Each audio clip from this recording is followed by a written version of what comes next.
This week, Academy football is on the verge of making history as the country gets set for the annual battle between Army and Navy. And yes, one year the game almost resulted in a duel.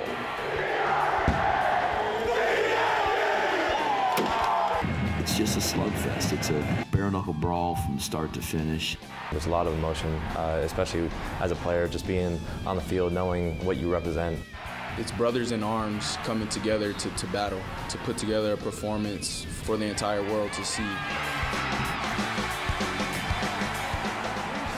The rivalry dates back to the 1890s, but the nervousness hasn't changed. Different year, different stadium, different teams, same butterflies. When Army and Navy take the field on December 11th, these teams and their players will play for the honor of their academies and for the branches of service they represent. And they'll play for the chance to hoist the most celebrated trophy among America's service academies, which celebrates its 50th anniversary this year.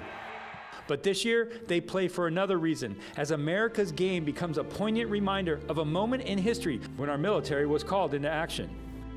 On Saturday, December 11th, when Army meets Navy, they'll play in remembrance of that tragic day and in memory of all who lost their lives, either in the attacks or in the conflicts that followed. To be able to play in this stadium right across the river from the event, it means everything to me. To be able to walk amongst men that are going to serve and to be able to just be a part of this game. That horrific day, but to be able to memorialize it, to remember, to pay tribute, to honor those that paid the ultimate sacrifice on that horrific day. We're the two right institutions to do that. I've had some great mentors at West Point, and just that impact of 9/11 on their lives has impacted mine. It may look like a football game, but it's much more. Each one of them has made a commitment to serve this nation and ultimately sacrifice their lives for the freedoms of this nation. And there's no other game like that. And in this episode, we'll take you behind the lines of America's game. That's next on this edition of the Academy Football Report. Greetings, Academy football fans. We're now on the eve of America's game, the 2021 matchup between Army and Navy. And as we approach this game, the theme of our show this week is context. And in a minute, we're going to give you all the context you'll need to get ready for the 122nd playing of the Army-Navy game.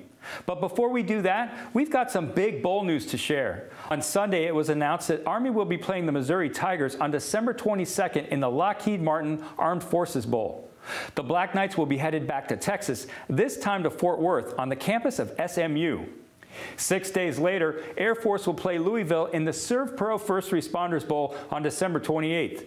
We'll have more on Air Force a little later on in the program, including a profile of two of their standout seniors. But now it's time to turn our attention back to Army and Navy. After 121 contests, Navy leads the rivalry 61-53 with 7 ties. And to make each victory even sweeter, 50 years ago, Air Force General George Simler proposed the idea of the CIC, a trophy awarded each season to honor the team that reigned supreme against their service academy rivals. The first trophy was awarded by President Nixon in 1972. By the way, that trophy went to Army. But over the last 50 years, Air Force has won more CICs than either Army or Navy. But let's start with the rivalry, Army versus Navy, usually a December staple in the city that launched American independence. It was a battle then, and each year it's been an all-out brawl for gridiron supremacy. Here's Aaron Summers. Graham, an all-out battle is right. When it comes to the Army-Navy rivalry, there isn't a lot of love between these two teams. It's a contrast between this beautiful city of brotherly love and the battles that have taken place on the gridiron here. The series began on November 9, 1890, when Cadet Dennis Mahan Mikey accepted a challenge from Naval Academy midshipmen for a football game against the cadets. While the first game took place on the West Point Plain, 89 of the 121 Army-Navy games have been played in Philadelphia. In 1893, a duel almost took place between a Navy admiral and an Army general. Luckily, nobody was hurt in that dust-up. However, it did put this game on hold for 4 years. Because as Oswald H. Ernst, former superintendent of the United States Military Academy, put it, the excitement attending it exceeds all reasonable limits. After 121 contests, the field may look a little different. The style of play is certainly different, and the uniforms have changed over time. But one thing is for sure, The excitement and intensity for this rivalry continues to this very day. It's just a slugfest. It's a bare-knuckle brawl from start to finish, and that's what makes the game so special. Everything's always beat Army, so we finish blue and gold with beat Army. It's just a culture that's created here, and it means a lot to everybody, not just the football team. You're ultimately representing the country on the field, playing a game that you love, and it doesn't really get much better than that. Part of the pageantry and tradition of Army-Navy was interrupted in 2020. The usual neutral site in Philadelphia had to be changed because of the COVID-19 pandemic. For only the fourth time in history, the Army-Navy game was moved to Mikey Stadium in order to allow the cadets and midshipmen to attend the game. The midshipmen from Navy traveled overnight in a squadron of buses in order to be here in time for kickoff. How many college football games have the entire student body from both schools there? Army-Navy, right? I think Army-Navy is about it. It's just one of the many unique traditions surrounding Army-Navy. Nothing tops Army-Navy when it comes to pageantry. Prior to every meeting, the game ball is run from each school to the venue by the Academy Marathon teams. There are midweek bonfires, pranks, which have included the kidnapping of each school's mascots, and the prisoner exchange. All the academies have exchange cadets from the other academies, and they'll do pranks on the exchange cadets all week. You know, they'll make them wear, you know, whatever, a duck costume, something that makes them stand out at the academy, and have a lot of fun with that. And then before the game, they'll do a prisoner exchange where they let those cadets go sit with their student body at the game. The cadets and midshipmen march in formation. There are flyovers and paratroopers to bring in the game ball. Then it's time for the President of the United States, the Commander-in-Chief, to join the captains for the coin toss. Army-Navy, and what makes it special, that's one of the only college football games the President of the United States attends on a regular basis. United in the defense of their country, the midshipmen and cadets stand apart in only one place, as the ultimate brotherhood becomes the ultimate rivalry. In 2020, the Army defense pitched their first shutout since 1969. A 12-point fourth quarter carried them to a 15-0 win over Navy, the first win at Mikey Stadium in the storied rivalry matchup. The fog rolled in, and it just almost seemed appropriate for the battle that was taking place out there, and we were able to defend the sacred turf that so many great players and teams have played on. West Point's alma mater carries through the stadium as the winning team's alma mater is always played last. The goal in these rivalry games is always to sing second. It gave me chills just to see how happy the seniors were, just to see the emotion from the coaches. And what's amazing about this game is the significance of this game is deeper than football. So seeing like all the officers and colonels and generals congratulating you, that means a lot. The drive, dedication, and sacrifice of generations is what makes this annual experience so special. You show me another game where everybody playing is willing to die for everybody watching, and I'll tell you that we have company. And because that is the story of that game.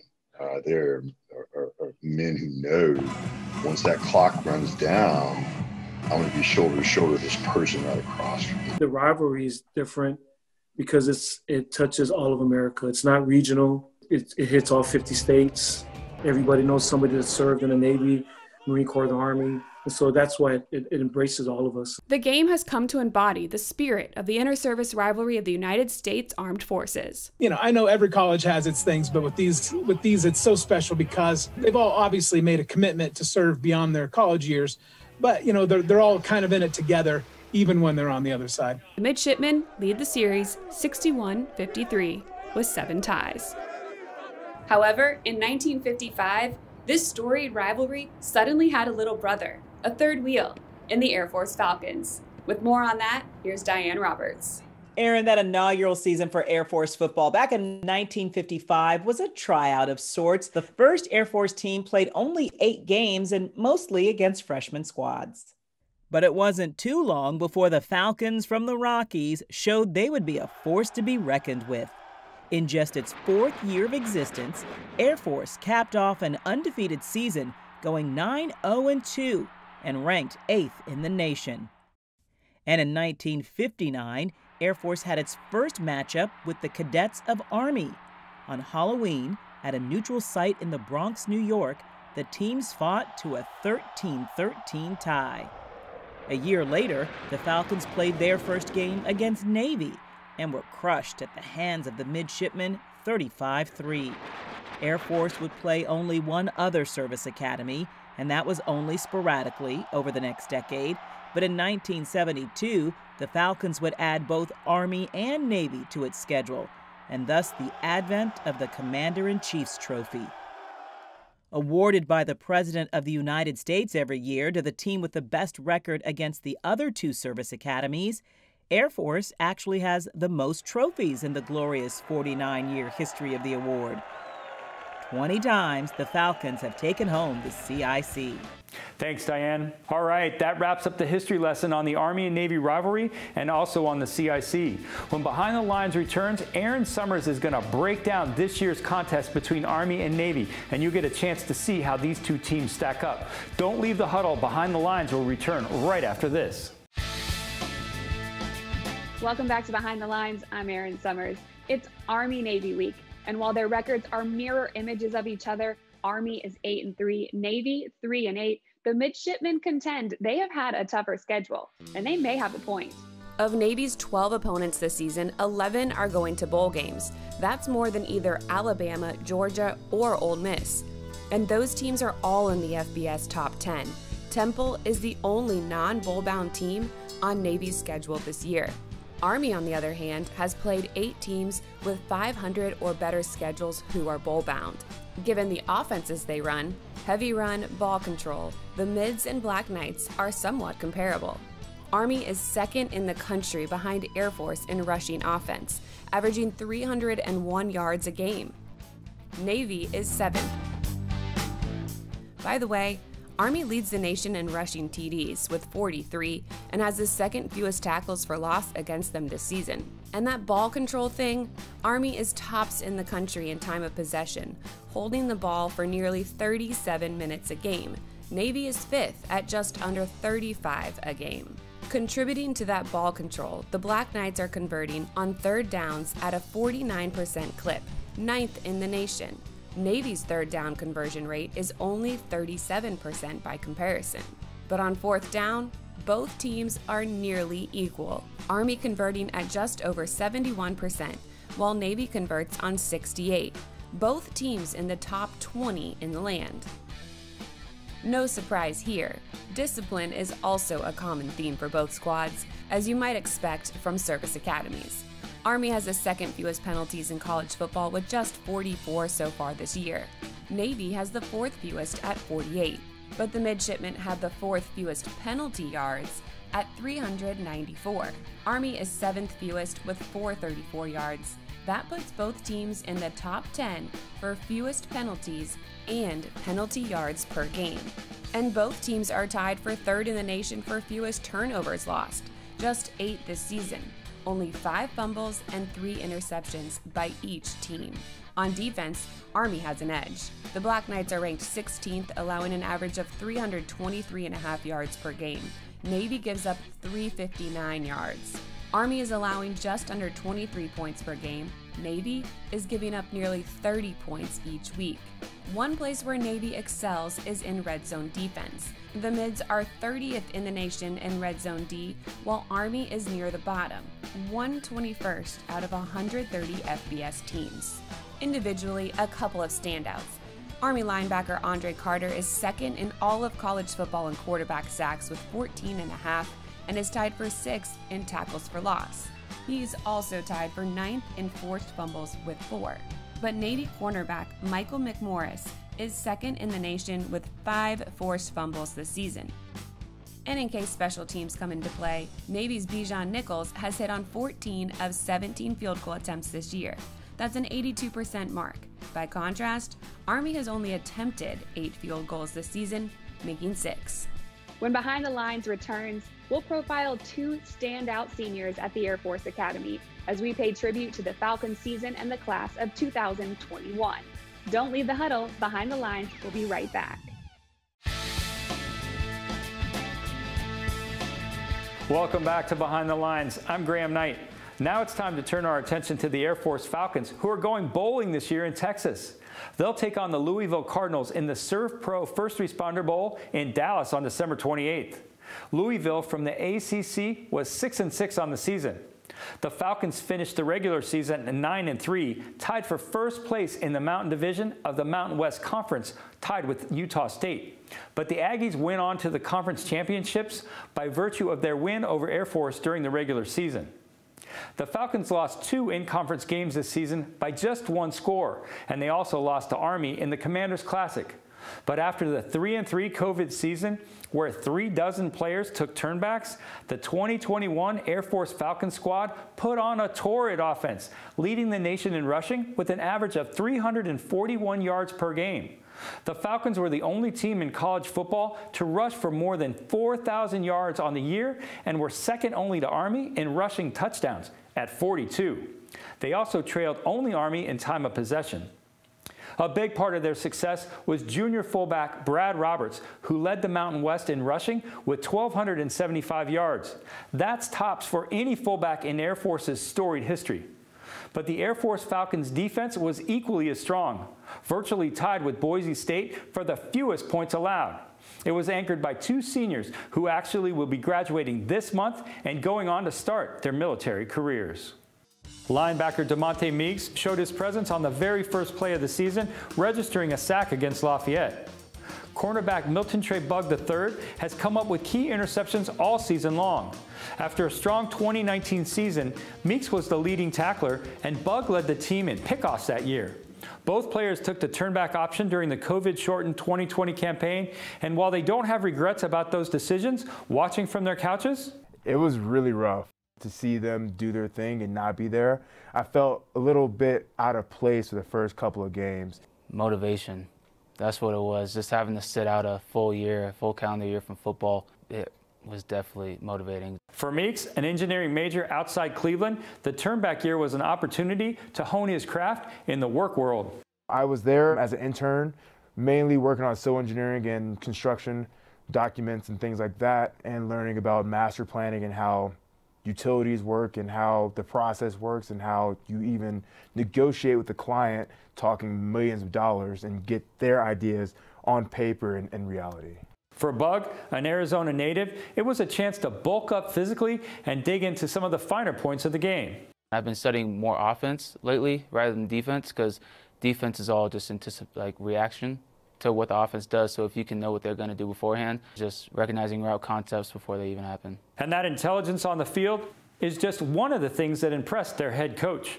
Trey, he has maturity beyond his years, does a great job of being able to reach teammates. Just one of those guys that's level-headed, great competitor, remarkable young man.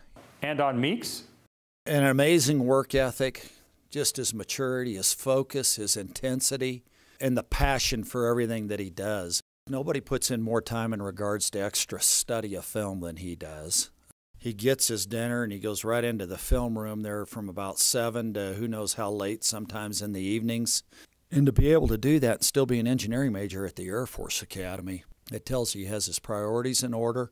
But more than anything else, he's got a way where he can, again, be dialed in and really focus on whatever it is that he goes to attack. And that prep work is something the graduating linebacker takes pride in, especially when it comes to playing a rivalry academy squad. Prep school, triple option. You know, coming in as a freshman, all you look at is triple option.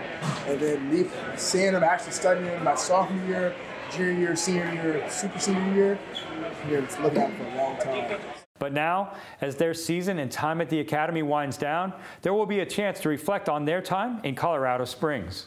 Definitely gained an appreciation for the school and everything that it's been able to teach me, not only as a future officer, but also as a man. In order to gain those characteristics I was lacking when I first came here, definitely feel confident going into the Space Force. And by the way, should Air Force win its bowl game, this group of seniors will have had the rare distinction of being part of 2 10-win seasons. When Behind the Lines returns, we're going to give you a glimpse at some of the Spirit videos being created for this year's matchup between Army and Navy. Stick with us. Behind the Lines will be right back after this. Welcome back to Behind the Lines. I'm Graham Knight. As we close out this show, we can't help but have a little bit of fun. It's Spirit video season. And if you don't know what a Spirit video is, well, here's a small taste. And then we hit the field like all day like all night like and we ready like Dale Thomas like offense like smashing boys like and we get it like and my dogs like and it sound like all day like all night like all day like all night like all blue like offense like defense like squad like let's go like and it sound like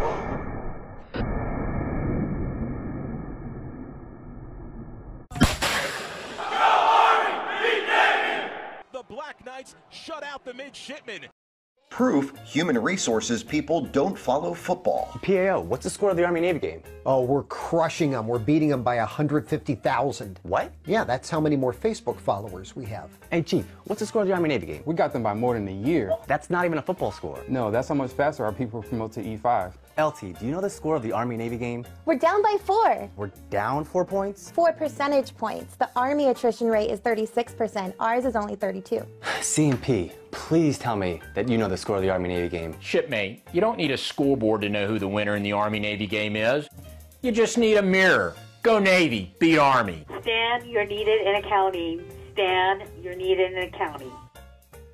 If you want to know more about Spirit Videos, just take a look at our YouTube channel and search Spirit Videos. We've got a full report there. And don't forget, Behind the Lines is looking for the best Spirit video of 2021. We're going to award it the Osprey. Osprey, see what we did there? So if you've got a Spirit video you want to nominate, hit us up at btlreports@isomermedia.com. That's btlreports@isomermedia.com.